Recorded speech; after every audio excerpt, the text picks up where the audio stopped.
આપણે ધોરણ 11 કોમર્સનો ખૂબ જ મહત્વનો વિષય નામાના મૂળ તત્વો વિશે ચર્ચા કરવાના છીએ. નામાના મૂળ તત્વો વિષયને અંગ્રેજીમાં આપણે અકાઉન્ટન્સી તરીકે ઓળખીએ છીએ. આ વિષય ખૂબ જ મહત્વનો તો છે જ, પરંતુ જો પ્રેક્ટિકલ વિષય હોવાથી મારી સાથે જ આખું વર્ષ જોડાઈને રહેશો તો માર્કના ઢગલા કરી આપે તેવો વિષય છે. ત્યારે આ વિષયમાં આજે આપણે નામાના મૂળ તત્વનું પહેલું પ્રકરણ હિસાબી પદ્ધતિ અને તેના પારિભાષિક શબ્દો આ અંગે ચર્ચા કરીશું.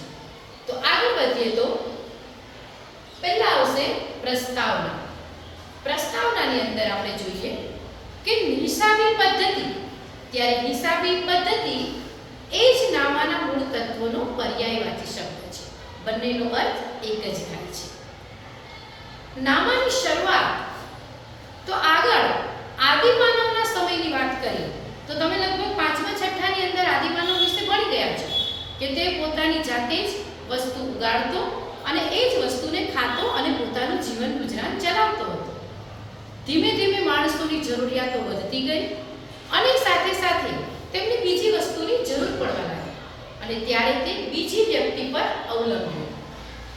પણ ત્યારે નાણું તો ન હતું તો તે શું કરતો કે પોતાની પાસે જે વસ્તુ છે, અહીંયા ચિત્રમાં જોઈ શકો છો કે આપણી પાસે જે વસ્તુ છે તે બીજાને આપીએ છીએ અને તેમની પાસેની વસ્તુ આપણે લઈએ છીએ અને એમ કરી અને તે પોતાનું ગુજરાન ચલાવતો થયો. તો ત્યારે તે પદ્ધતિને આપણે સાટા પદ્ધતિ કહીએ છીએ. તેમની હું ડેફિનેશન કહું તો વસ્તુના બદલામાં વસ્તુ કે સેવાની લેવડ દેવડ એટલે સાટા પદ્ધતિ, કે જેમને બદલા પદ્ધતિ તરીકે પણ ઓળખવામાં આવે છે. વિદ્યાર્થીઓ, આ પ્રશ્ન વારંવાર 1 માર્કની અંદર પૂછાઈ શકે તેવું છે. આગળ આપણે નામાના ઇતિહાસ વિશે ચર્ચા કરીએ તો ભારત દેશની વાત કરું તો ચાણક્ય જેવા મહાન અર્થશાસ્ત્રીઓને તો તમે બધાએ નામ સાંભળ્યું જ હશે કે જેમણે પોતાના અર્થશાસ્ત્રના પુસ્તકમાં લખ્યું કે જ્યાં નાણું આવે ત્યાં હિસાબો લખવા ખૂબ જ જરૂરી છે.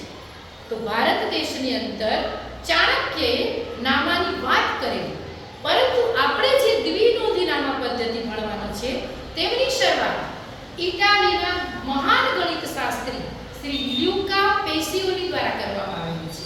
ખાલી જગ્યામાં આ પ્રશ્ન પણ વારંવાર પૂછાય છે કે નામાની શરૂઆત કોણે કરી? તો ફરીથી એકવાર રિપીટ કરું, ઇટાલીના ગણિતશાસ્ત્રી લ્યુકા પેસિઓલી.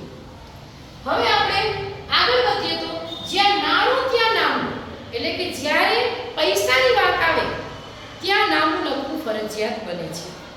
ટૂંકમાં નામું એટલે હિસાબો રાખવા. આગળ વધીએ તો હવે તમે જ્યાં સુધી ભણશો આ તમારું નામાની શરૂઆત છે, પહેલું ધોરણ છે તેવું પણ કહી શકીએ. અને આગળ જ્યાં સુધી ભણશો ત્યાં સુધી નામામાં એવા કેટલાક શબ્દો છે કે જે તમે પ્રથમ વખત સાંભળો છો અથવા તો તમને એમની પરફેક્ટ ડેફિનેશન ખબર નથી. તે શબ્દોને કહીશું આપણે પારિભાષિક શબ્દો. પારિભાષિક શબ્દોમાં પ્રથમ જોઈએ તો મૂડી.